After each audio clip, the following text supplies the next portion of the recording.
ছোট্ট একটি শহরের কিশোর, যিনি ছবি আঁকার প্রতি গভীর ভালোবাসা রাখত। তার মা ও বাবা তাকে সবসময় উৎসাহ করত। কিন্তু অমিত জানতো না যে পেন্টিং যে কখনো প্রফেশনাল উপরের স্তরে পৌঁছাতে পারে। একদিন অমিত এক কৃত্রিম সৃজনশীল প্রোগ্রামের কথা শুনল, যা কৃত্রিম বুদ্ধিমত্তার সাহায্যে ছবি আঁকতে পারে। সে ভাবল, কেনই না চেষ্টা করি। তারপর সে ডাউনলোড করলো এবং তাতে কিছু আপডেট ছবি ছিল যা আঁকা ছিল।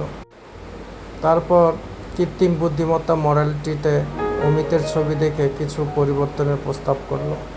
তারপর অমিত চমকে গেল। সে দেখলো কৃত্রিম বুদ্ধিমত্তা মডেলটি তার ছবির রং, ডিজাইন নতুন রূপে সৃজনশীলতাভাবে পরিবর্তন করেছে।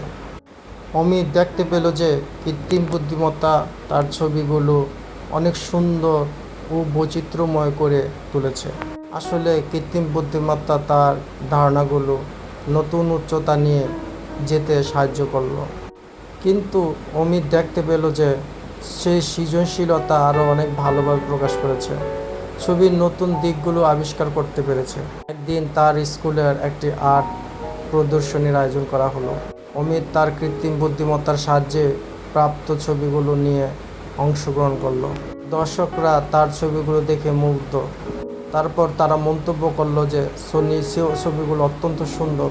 অমিতের কাজের প্রতি আরও নতুনভাবে মুগ্ধ হয়ে উঠল। অমিতের আত্মবিশ্বাস বেড়ে গেল।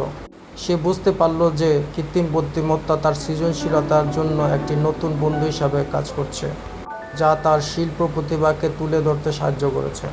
এই অভিজ্ঞতার মাধ্যমে অমিত শিখল যে প্রযুক্তির সাহায্যে সৃজনশীলতার নতুন দিগন্ত খুলতে পারে এবং তার স্বপ্ন পূরণে গুরুত্বপূর্ণ ভূমিকা পালন করতে পারে।